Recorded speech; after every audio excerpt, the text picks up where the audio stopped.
Banfora, capitale des questions de productivité agricole, la 16e journée mondiale nationale du paysan s'est ouverte ce matin. 3 journées pour trouver des solutions locales à une préoccupation mondiale, sécurité alimentaire et résilience des populations. Sur la page santé, on commémore la journée internationale du paludisme, une célébration teintée de victoire. L'OMS annonce un recul de la maladie, mais selon les tenants de la lutte, la vigilance doit rester de mise. Et puis, on verra le nouveau visage du bac burkinabé. Le parchemin se veut plus fiable que jamais. Du coup, il vise à donner du galon au curriculum vitae de ses possesseurs. Voilà donc qui fait la une de l'actualité en ce jour. Bonsoir, merci de nous suivre en sport. Les Blues de Chelsea viennent de prendre une option sérieuse pour la qualification en finale de l'Europa League. Le club anglais en déplacement en Suisse a battu à l'instant le FC Bâle par un score de 2-1. Dans l'autre demi-finale allée de l'Europa League, le club turc de Fenerbahçe a eu raison des Portugais du Benfica de Lisbonne par 1-0. Les matchs retour sont prévus dans une semaine. Les Croix-Rouges burkinabè et françaises vers un renforcement des liens de coopération existants. Désormais, c'est encore plus uni que les deux organisations devraient livrer bataille pour l'atteinte de leurs objectifs, santé et bien-être. Ces points, le président de la Croix-Rouge française est venu en discuter avec le président du Faso. Le point est de Abdul Rasmani. Ce matin, le locataire du palais présidentiel de Kossiam a échangé dans sa résidence in situ avec le président de la Croix-Rouge française. De quoi a-t-il été question entre le professeur Jean-François Mattei et le président Blaise Compaoré? Il a été question de la collaboration entre la Croix-Rouge burkinabé et la Croix-Rouge française. Par le passé, la Croix-Rouge française a déjà travaillé de manière occasionnelle au Burkina et depuis 6 mois, nos deux sociétés ont décidé de nouer une collaboration à l'occasion des problèmes de camps de réfugiés, des populations autochtones qui sont autour, et cette collaboration est tellement satisfaisante que nous avons l'intention de la prolonger dans la durée sur un projet de sécurité alimentaire. Ce projet nécessite la mobilisation de fonds. Nous sommes à la recherche de financement auprès de bailleurs internationaux pour nos projets de sécurité alimentaire. Nous pensons également que ce que nous faisons dans les camps de réfugiés est assez novateur, parce que certes nous nous occupons des réfugiés, mais pas seulement. Nous nous occupons aussi des populations autochtones, car nous avons le souci de justice. Il n'est pas normal que s'occupant des réfugiés, pour leur sécurité, leur santé, leur nourriture, les populations environnantes se trouvent plus maltraitées, plus malheureuses. Donc nous les associons à cela. Et d'autre part, nous faisons également une action dans le domaine du soutien psychosocial. Dès demain, les deux Croix-Rouges sœurs burkinabè et françaises rendront une visite de réconfort et de soutien aux réfugiés installés sur certains sites au Burkina Faso. Voilà, autant dire que c'est une nouvelle période qui s'ouvre pour les deux organisations, désormais plus engagées qu'avant. Sur cette nouvelle voie qu'elle se trace, Croix-Rouge burkinabè et française se promettent soutien mutuel d'un partage d'expérience pour que l'engagement perdure. Étienne Bassenga. C'est fait, la Croix-Rouge du Burkina et la Croix-Rouge française sont désormais partenaires. Tant attendu par les deux parties, cet accord cadre doit permettre à ces deux associations d'agir ensemble. L'assistance aux personnes en difficulté, la revitalisation de certaines couches sociales telles que les enfants, intervenir au lendemain des catastrophes naturelles. Bref, la Croix-Rouge du Burkina pourra compter sur sa sœur française plus expérimentée. Nous avons, il y a 6 mois, débuté une nouvelle collaboration et 6 mois après, je suis venu me rendre compte des premiers résultats, de la bonne coopération entre les deux sociétés nationales. Et je suis venu dire à la Croix-Rouge du Burkina que nous étions très admiratifs de ce qu'elle fait, très fiers de travailler avec elle et que nous serions engagés à ses côtés dans la durée. Toutes deux membres de la Fédération internationale de la Croix-Rouge, cette signature vient renforcer les liens qui existaient déjà entre ces deux sociétés nationales. Une collaboration entre deux sociétés nationales peut amener beaucoup de choses, surtout pour nous, sociétés nationales africaines. Et nous pouvons bénéficier de pas mal de choses au niveau de la Croix-Rouge française.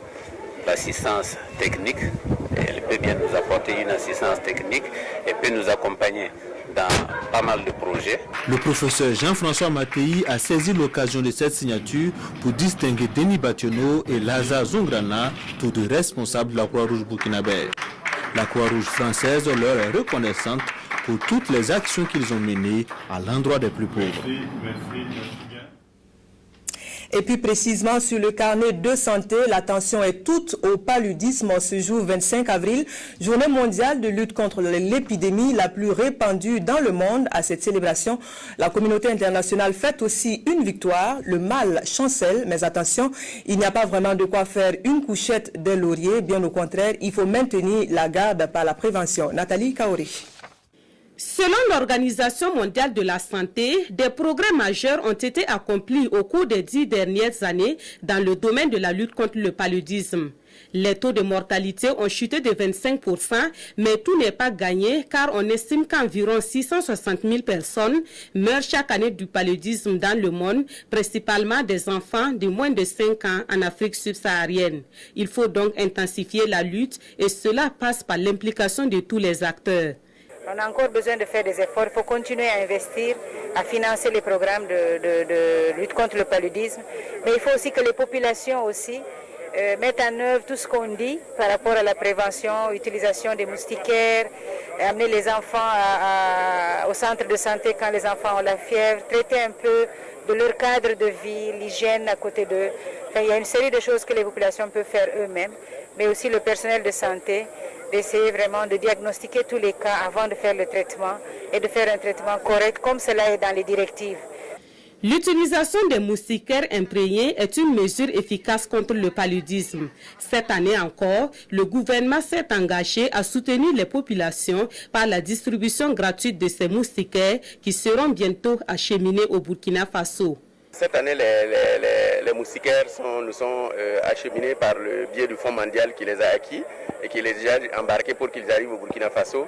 Et nous nous engageons pour qu'au mois de juin, nous puissions commencer la distribution. Mais cette année, nous devions aussi faire une sensibilisation beaucoup plus accrue pour que ces moustiquaires ne soient pas rangés dans nos maisons, mais servent effectivement à nous protéger. Selon l'OMS, la moitié de la population mondiale est exposée au risque de paludisme. Cette année, la journée mondiale de lutte contre cette maladie est célébrée sous le thème « Investir dans l'avenir, vaincre le paludisme ». Il s'agit là d'une invite à plus d'engagement et d'investissement pour protéger les populations contre cette maladie qui reste le premier motif de consultation au Burkina Faso. Après la compétition, place à présent au décompte. Nous sommes dans les rangs de l'organisation des concours de la fonction publique. Pour la session 2013, il y avait en jeu 2900 postes pour les concours professionnels. Dans l'ensemble, le département en charge du sujet dit avoir réussi le défi de l'organisation. Bilan à mi-parcours face à la presse, Adama Koulibaly. Près de 2900 postes étaient à pourvoir pour cette année 2013 au titre des concours professionnels organisés du 25 au 29 mars dernier. C'est la substance des échanges entre les journalistes et le ministre en charge de la fonction publique, selon qui les épreuves se sont bien déroulées sur l'ensemble du territoire national et certains résultats sont connus depuis le 23 avril. À l'heure où je vous parle, cette étape très importante est en voie d'être achevée. Les secrétariats de jury de correction et de délibération mis en place par le département ministériel ont travaillé à la réussite de cette phase des concours. Elle a nécessité la mise en place de 25 jurys de correction et de délibération, soit environ 250 secrétaires de jury, une cinquantaine d'agents de sécurité et les correcteurs des différentes matières.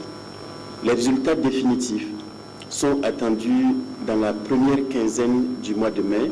Pour les concours directs de la session de 2013, la période de réception des dossiers est prévue du 2 au 14 mai et celle de l'administration des épreuves du 20 au 29 juillet pour plus de 8000 postes ouverts. Le nombre de postes à pourvoir est exactement de 8224. À ces effectifs, il conviendra d'ajouter le recrutement probable de 3500 IAC, instituteurs adjoints certifiés, pour tenir compte des besoins urgents du secteur de l'éducation. Sur le plan organisationnel, 20 sites de réception seront mis en place à Ouagadougou, parmi lesquels le Palais des Sports de Ouagadougou. Les résultats définitifs pour cette session devraient être connus au plus tard le 10 octobre 2013. Et puis on découvre ensemble le nouveau visage du bac burkinabé, sûr et plus infalsifiable que jamais. Il devrait donner encore plus de crédibilité à ses possesseurs. La nouvelle version du parchemin est accompagnée d'un nouveau relevé des notes tout aussi ambitieux. Aboubacar Sagnon. Les bacheliers QV 2012 seront les premiers à détenir le tout nouveau diplôme du baccalauréat burkinabé. Cette nouvelle version hautement sécurisée a été mise en place pour mettre fin aux nombreuses tentatives de falsification du premier diplôme universitaire. À la différence de l'ancien diplôme délivré depuis 1974, le nouveau formulaire est confectionné selon des technologies de dernière génération utilisées dans la fabrication des billets de banque. Une caractéristique qui le rend infalsifiable et lui confère une crédibilité nationale et internationale. Quand vous allez prendre le diplôme, le cadre du diplôme là, si vous le touchez, il est en relief. Donc quand vous scannez aussi, vous faites des photocopies, vous ne pouvez pas avoir une photocopie ou un document scanné qui va ressortir ça en relief. Le deuxième élément, c'est les écritures iridescentes. C'est-à-dire quand vous regardez le diplôme en haut à gauche, si vous l'inclinez d'une certaine manière, vous allez voir un espace ovale qui apparaît avec des écritures brillantes, qui ne ressortent pas si vous faites une photocopie, ou même si c'est en couleur, ou un scanner. Le troisième élément de sécurité, c'est la micro-ligne. Les traits de soulignement qu'il y a sur le diplôme, ce ne sont pas des traits. En réalité, ce sont des écritures. Et le dernier indice de sécurité, c'est l'encre qui n'apparaît qu'avec l'éclairage infrarouge. Donc si vous utilisez une lampe infrarouge et que vous passez dessus, vous allez avoir le logo de l'université de Ouagadougou qui se révèle que vous ne voyez pas à l'œil nu. Selon le conférencier, le nouveau parchemin serait l'un des plus sécurisés de l'espace UEMOA. La confection de chaque diplôme coûte 1882 francs CFA hors taxe. Cela n'aurait aucune incidence sur les frais de retrait du bac qui restent inchangés. En plus du bac, le relevé de notes change également. Désormais, les notes obtenues à l'examen du bac seront imprimées sur ce nouveau formulaire. Direction Banfora à présent, c'est là que se tient la 16e journée nationale du paysan. Dans le programme des activités, le forum des acteurs est un moment attendu. Ouvert ce matin, il a réuni les producteurs des 13 régions du Burkina autour de la préoccupation de leur faire face au changement climatique. Moumouni Barou. Le forum des producteurs, l'une des activités phares de la 16e journée nationale du paysan.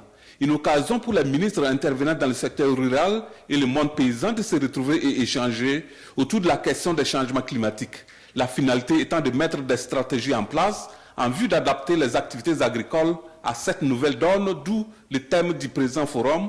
Quelle stratégie de renforcement de la résilience des populations face au changement climatique pour une sécurité alimentaire? Ce forum représente pour nous tous une occasion de réfléchir sur les mécanismes à mettre en place en vue de renforcer nos systèmes de production dans un contexte de changement climatique. C'est dans ce sens que le thème du forum nous interpelle tous. En effet, le renforcement de la résilience des populations nécessite un engagement et une responsabilisation de chacun et de chacune dans sa sphère d'intervention. Le ministre de l'Agriculture et de la Sécurité alimentaire, Mahama Zungrana, est également revenu sur les objectifs de cette 16e journée nationale du paysan. Et selon lui, c'est le seul grand rendez-vous annuel où autant d'acteurs du monde rural se rencontrent pour échanger et prendre des décisions importantes sur l'avenir du secteur rural. La journée nationale du paysan de cette année, placée sous le thème « Sécurité alimentaire et résilience des populations, enjeux et défis », intervient dans un contexte où les effets de la crise alimentaire, marqués par les prix élevés des produits alimentaires, la dégradation des moyens d'existence des couches les plus vulnérables et la tendance déficitaire de la balance commerciale sont encore perceptibles, toutes choses qui mettent en mal non seulement la sécurité alimentaire de nos populations, mais également la stabilité de notre économie nationale. Le gouvernement se dit disponible à accompagner les producteurs à faire du Burkina un pays le moins indépendant possible des importations des produits agricoles. À ce titre, il souligne que les changements climatiques ne devraient pas être une fatalité, mais qu'il faut plutôt chercher à minimiser les effets. Voilà, le décor est donc planté, que de ferveur et d'attente autour des journées nationales du paysan. À l'image des autres, cette 16e rencontre draine son lot d'espoir. Nous avons tenté d'en savoir un peu plus sur les attentes des habitants de Banfora. Les avis dans ce micro-trottoir de Ahadi Sandamba. C'est une très grande joie pour moi qu'on ait pensé à la ville de Banfora pour cette journée-là. Vu nos potentialités dans le domaine agricole surtout, nos avantages dans le domaine toujours agricole, la situation géographique de Banfora, ça va permettre également à ceux de Banfora qui n'ont pas vu certains éléments de l'agriculture, puisque c'est un moyen d'exposer certaines choses. Nous savons que ça doit se passer ici à Banfora.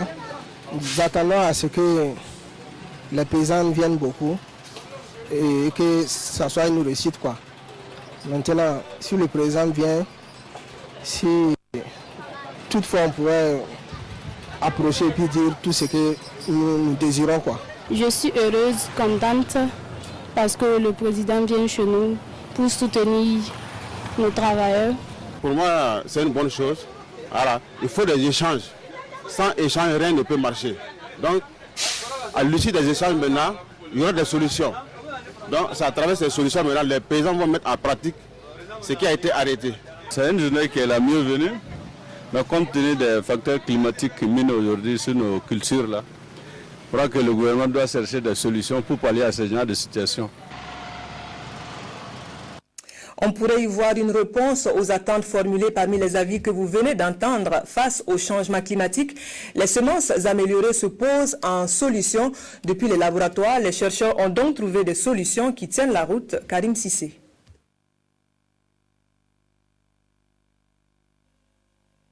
Les changements climatiques ont imposé au monde agricole de nouvelles manières de travail. Le Burkina Faso étant un pays à vocation agricole, le gouvernement a mis en place des mécanismes pour minimiser les pertes dans les champs et résister aux changements climatiques. Les recherches ont permis de mettre au point plusieurs variétés de céréales de cycle adaptés à la pluviométrie actuelle. Les équipes de sélection qui s'occupent notamment du maïs, qui s'occupent du riz, qui s'occupent du sorgho, du niébé, toutes ces équipes qui travaillent à créer des variétés ont développé des variétés qui permettent aujourd'hui, en principe, à tous les Burkinabés de faire correctement son travail, d'avoir un rendement intéressant à partir de ces variétés. Alors, je vais peut-être citer des exemples de variétés résistantes. Au niveau du maïs, les premières variétés dites tolérantes étaient des variétés qui boucler leur cycle avant que la sécheresse n'arrive, la sécheresse de fin de cycle n'arrive. Par exemple, si dans la zone il pleut 3 mois de pluie, on s'arrangeait pour donner des variétés de 2 mois et demi aux producteurs. Je suis en train actuellement de démasculer le sorgho, c'est-à-dire que j'ouvre les glumes et je prélève donc les étamines. Et après ce prélèvement-là, on va découvrir donc toute la panicule casserée et le lendemain, on va le prélever donc les pollens d'une autre plante dont on a besoin donc des caractéristiques là pour venir polliniser donc cette panicule qui a été émasculée. En plus des semences améliorées, de nouvelles techniques culturelles ont été mises au point ici à l'INERA. Des méthodes qui permettraient de mieux conserver l'humidité dans les champs. Les techniques de culture vont aller de bions simples à des bions cloisonnés pour garder le maximum d'eau auprès de la plante pour lui permettre de croître très rapidement.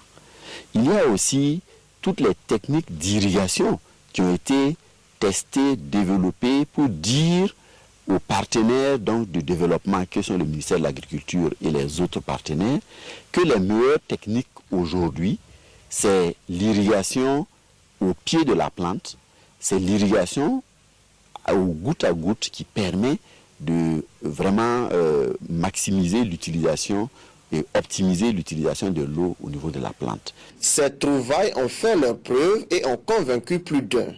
Chaque année, l'INERA enregistre entre 1000 à 1800 producteurs de semences certifiées qui viennent s'approprier les itinéraires techniques des différentes cultures. Jetons un coup d'œil à présent sur les cours d'eau de la localité. Le réseau hydrographique de la région des Hauts-Bassins est l'un des plus riches qui soit au Burkina. Une richesse favorisée par ailleurs dans plusieurs activités, comme vous avez pu le voir au cours de nos carnets de route.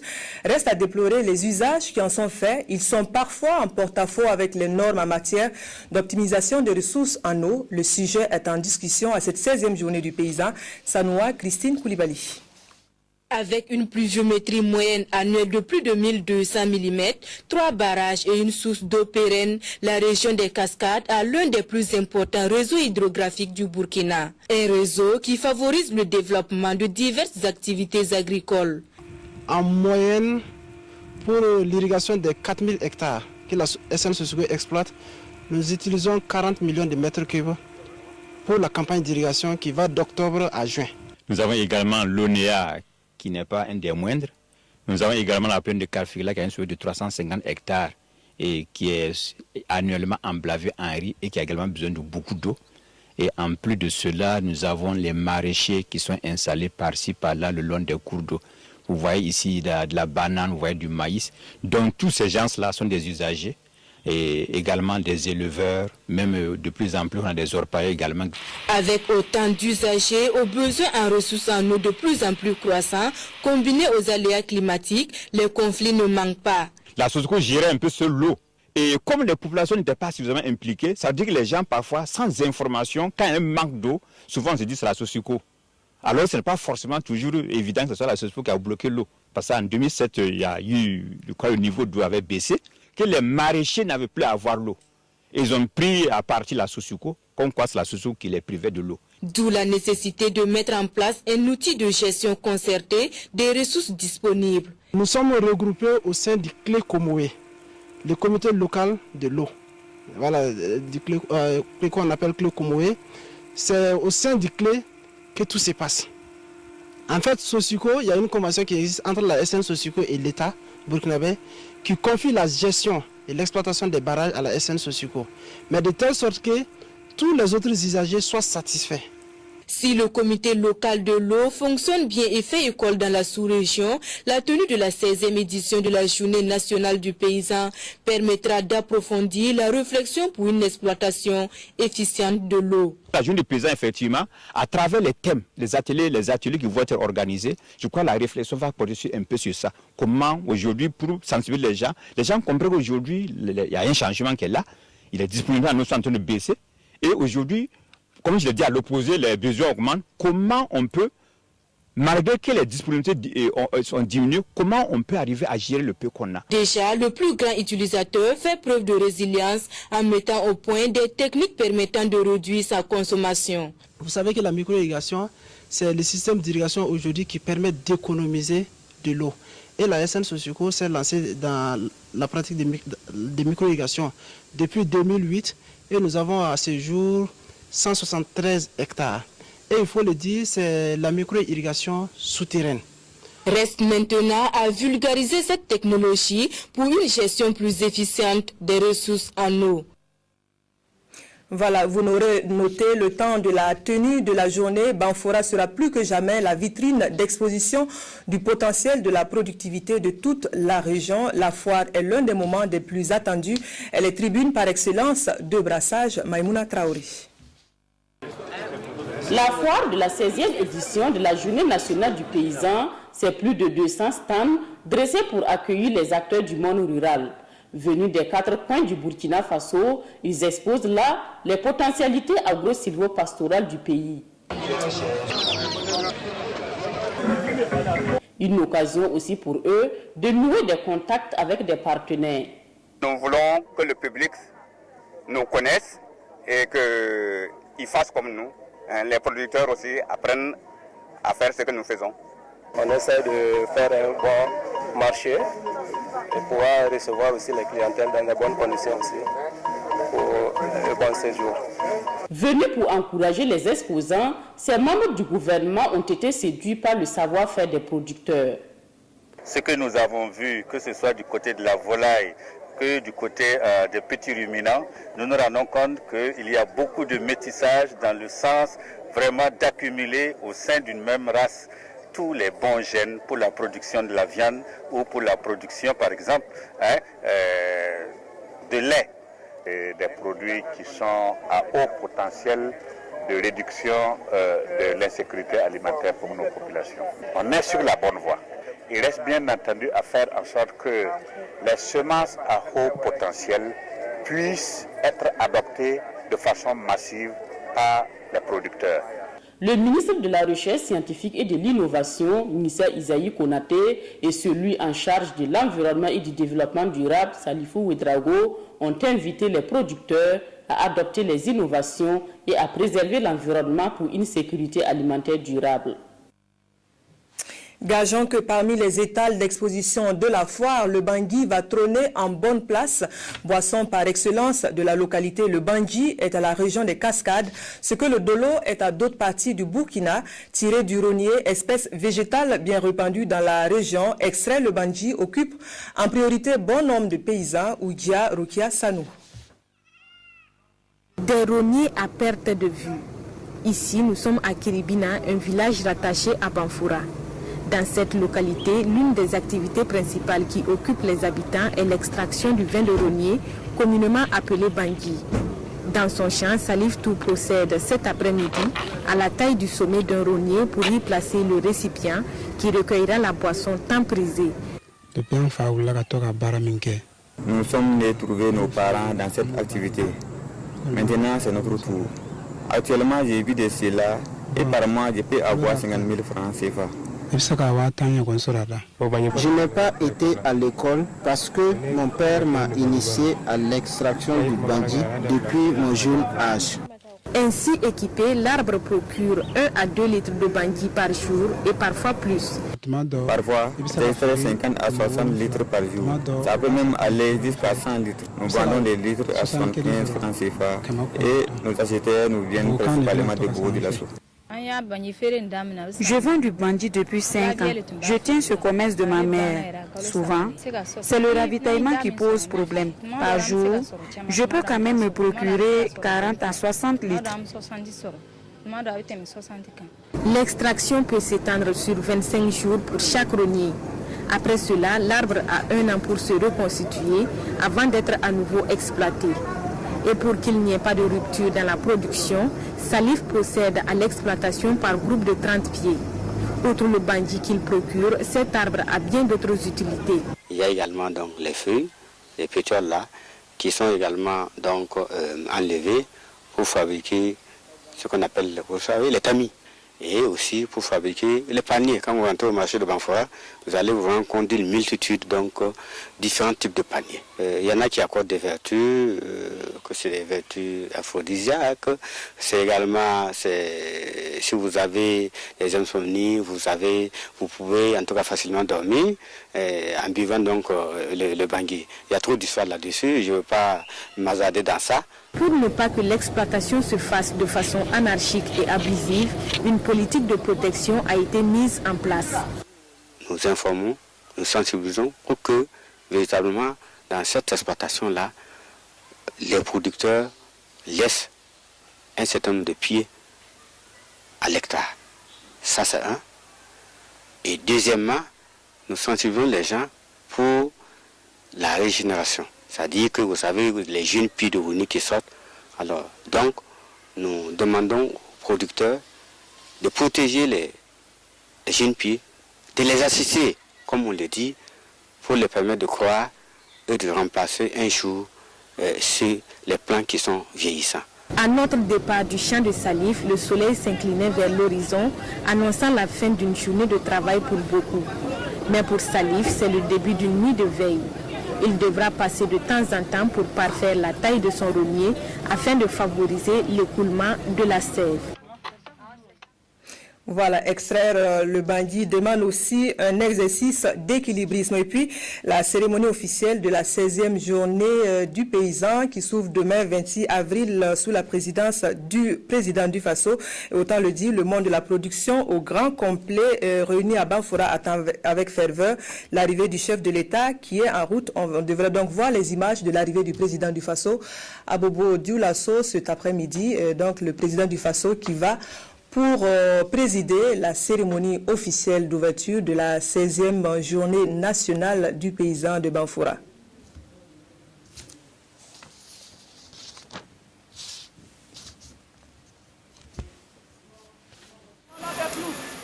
Voilà, le président du Faso, Abobo Dioulasso, est là sur place.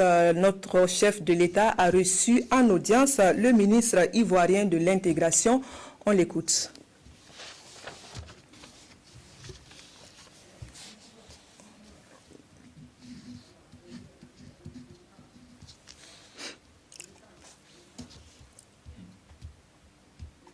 Voilà, donc la 16e édition de la Journée nationale du paysan qui va donc se tenir sous le thème de la résilience des populations face à la grande question des changements climatiques. Une rencontre qui réunit pour la deuxième fois à Banfora tout ce monde de la production agricole de toutes les 13 régions du Burkina Faso. Donc une question qu'une fois de plus le président du Faso va présider en compagnie d'autres délégations du Ghana, de la Côte d'Ivoire, du Mali qui sont tout aussi intéressées par cette question des changements climatiques.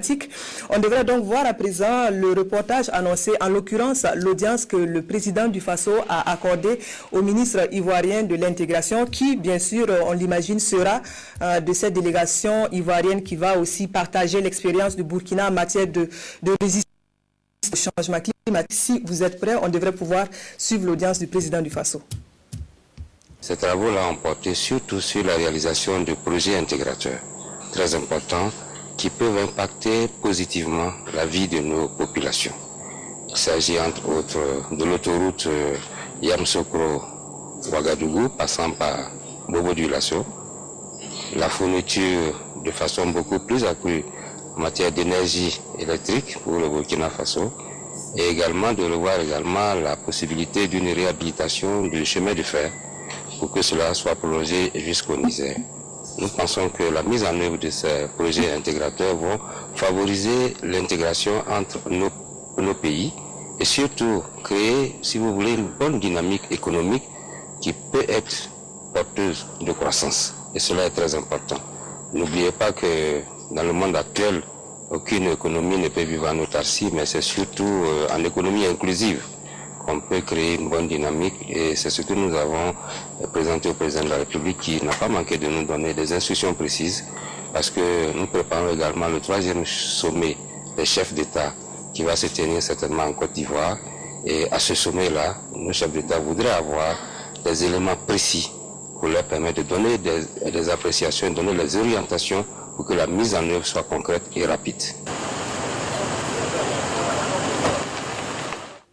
Voilà donc pour la grande page 16e journée nationale du paysan, le président du Faso en route pour Banfora, escale à Bobo Dioulasso, où il a reçu le ministre ivoirien en charge de l'intégration. Arrêt pour non-respect des règles en matière de construction pour les promoteurs peu respectueux de la loi. Ce sera le nouveau cauchemar. Le département en charge de l'habitat compte mener des contrôles inopinés. Premier constat sur le terrain à Waïbia précisément, c'est bien souvent l'ignorance qui conduit à telle situation déplorable. Théodore Zoubga, Sié Sylvestre Da. Nous sommes ici au secteur numéro 2 de la ville de Waïbia. Ceci indique l'arrêt des travaux de construction de ce bâtiment R+1 appartenant au Ouseni Ouedraogo. Il risque 6 mois d'emprisonnement et une amende allant de 200 000 à 2 millions de francs CFA pour non-respect des dispositions du Code de l'habitat et de l'urbanisme. L'objectif, c'est effectivement de contrôler tant les aménagements urbains, c'est-à-dire les espaces qui sont destinés aux équipements sociaux collectifs, leur occupation par rapport à leur destination initiale, et également contrôler les constructions selon les normes qui sont prescrites par la loi portant code de l'urbanisme et de la construction. Et c'est dans ce contexte-là que se situe cette opération qui a été commanditée par le gouvernement. Face aux reproches des techniciens du département en charge de l'habitat, le promoteur clame son ignorance. Nous ignorons les textes en vigueur en ce qui concerne les constructions. Nous pensions qu'il suffisait de s'offrir les services d'un technicien. Je vais me renseigner et me conformer aux textes. Sinon, je ne peux pas investir de l'argent dans un tel travail si j'étais informé des textes. Parce que c'est le droit de l'État aussi de véhiculer ces informations. Sur l'échantillon des bâtiments contrôlés, les techniciens ont relevé 2 faits. Certains promoteurs sont en infraction, tandis que d'autres ont été félicités. L'équipe de contrôle a exhorté ces derniers à partager ces bonnes pratiques avec les autres. Le gouverneur de la région du Nord a également invité la population à des comportements citoyens. Cette opération de contrôle est l'expression de la volonté du gouvernement à normaliser le secteur du bâtiment et à sécuriser les édifices. Elle va s'étendre sur les 13 régions du Burkina.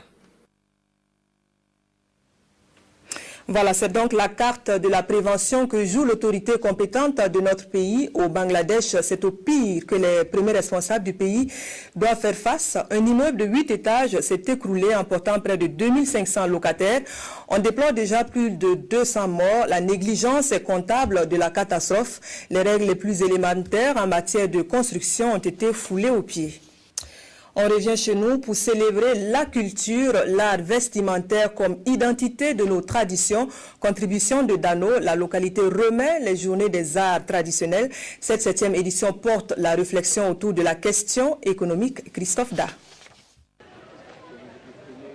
Les Javestes, les journées des arts vestimentaires traditionnels de Dano, se tiennent cette année pour la 7e fois depuis la première édition en 2004.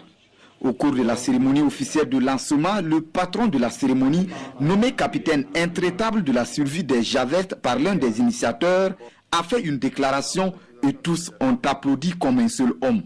On m'a dit que la Sofitex n'a pas voulu vous sponsoriser. Je ne suis pas content. Pour qu'elle s'implique, parce que la production de coton a une finalité. Et je pense que la meilleure visibilité pour la Sofitex, c'est qu'elle continue à supporter le Javest comme elle a fait par le passé. Et j'espère que le directeur général m'entendra et qu'à la prochaine édition, la Sofitex sera un fort partenaire des Javest. Pour Luc Adolphe Tiao, il est plus que nécessaire de travailler à pérenniser les Javestes qui sont avant tout une manifestation de valorisation du patrimoine culturel de la région du sud-ouest et partant du Burkina. Je pense qu'à partir d'aujourd'hui, je souhaiterais que le gouvernement accompagne les Javestes pour en faire finalement un événement national parce que ce sera, je crois, une des filières qui peut apporter beaucoup à notre économie et qui peut aussi contribuer à valoriser l'image du Burkina Faso à l'extérieur. Généralement, en Afrique, quand vous voyez les gens porter cette tenue que je porte, le plus souvent sur le Burkina, il faut que de plus en plus nous valorisions vraiment notre tenue traditionnelle et que par cette valorisation, nous contribuons également aussi à faire vivre de nombreuses personnes qui sont donc dans cette filière de transformation du coton et de la couture. Les initiateurs des Javestes et leurs partenaires sont conscients de l'enjeu national de cette manifestation et se sont engagés à faire des pieds et des mains pour la pérenniser. C'est devenu un défi pour nous. On ne va pas amener le Premier ministre présider les Javestes pour demain dire que c'est foutu, il n'y a plus de Javestes. Ça serait un crime de lèse-majesté. Et après, nous n'aurons plus que nos yeux pour pleurer si les autorités nationales ne nous prennent plus au sérieux. La Chambre du commerce et d'industrie a un devoir, c'est d'accompagner les acteurs qui peuvent créer de la richesse. Et vous savez que les Javestes, ça permet d'apporter un plus à notre coton, une valeur ajoutée. Donc nous sommes dans notre mission. Environ une quarantaine d'exposants nationaux et internationaux sont attendus pour offrir à voir et à acheter des tenues traditionnelles d'Agara. Cette édition sera faite d'animations culturelles, de défilés de mode, de rencontres d'échanges et de réjouissances populaires. À ce jour, la caravane de la sensibilisation est en route et elle compte traverser une vingtaine de nos villes avec le même message. Il faut une jeunesse lucide pour construire le Faso. Pour cette 6e tournée Oskimo Tour, fustige la drogue et ses méfaits. Ramatou Zida et Sié Sylvestre Da reviennent sur le point avant le départ. La caravane Oskimo Tour Jeunes Propres sans drogue renoue une fois de plus avec sa campagne de sensibilisation des jeunes sur les méfaits de la drogue. Le lancement de l'activité est prévu pour se tenir le 25 avril prochain au lycée Yemmoya de Waïguia. La présente rencontre avec la presse est l'occasion pour les promoteurs de donner les grandes lignes de l'édition 2013. Une édition pour laquelle les organisateurs entendent mettre l'accent aussi bien sur l'impact des stupéfiants que sur les effets collatéraux, dont les grossesses indésirées et le VIH-Sida. D'abord, c'est de signaler à tous ceux qui nous ont fait confiance de nous donner le soutien qu'on a demandé pour faire la caravane Jeunes Propres sans drogue. Donc, c'est des prestations et puis des projections de films sur la drogue et sur le tabac. Parce qu'il faut dire que les premiers qui commencent à fumer le marijuana passent par le tabac. Donc, on va faire ces projections et aussi des films sur le VIH. Parce qu'on s'est dit, le VIH, c'est très important quand on parle du VIH en milieu scolaire et en parlant de la drogue parce que les deux vont ensemble. Cette 6e tournée de sensibilisation est placée sous le thème « Jeunesse, lutte contre la drogue et la violence en milieu scolaire ». Elle verra la participation de plusieurs artistes musiciens, comédiens et humoristes burkinabés. Pendant environ 20 jours, la caravane sillonnera une dizaine de villes du Burkina, dont Bobo-Dioulasso, Koudougou, Banfora et Fadangourma. La rhétorique ou l'art de bien parler, comme toute autre discipline, elle a ses codes et règles indispensables dans certains milieux. Bien parler est même parfois vu comme signe de leadership. Ce point précis intéresse les locataires de la Jeune Chambre internationale qui se sont prêtés à un exercice d'art oratoire. Jacques Lamissa Tarpaga. Burkina mobilise ses membres autour de l'activité Éloquence Suprême. C'est un concours de débat et d'art oratoire qui a réuni toutes les organisations locales de Ouagadougou. La compétition donne à chaque participant le moyen d'exprimer ses pensées à d'autres personnes d'une manière passionnante, ambitieuse et surtout de façon cohérente. On s'est préparé conséquemment, on a eu cette journée seulement, ce matin seulement pour se préparer. Avant ça, on n'avait pas fait de concours d'art oratoire. Bon, mais grâce à la formation qu'on a eue le vendredi, et nous nous sommes appuyés sur les techniques qu'on nous a données, les rudiments qu'on doit utiliser. Et ce soir, nous sommes vraiment très contents.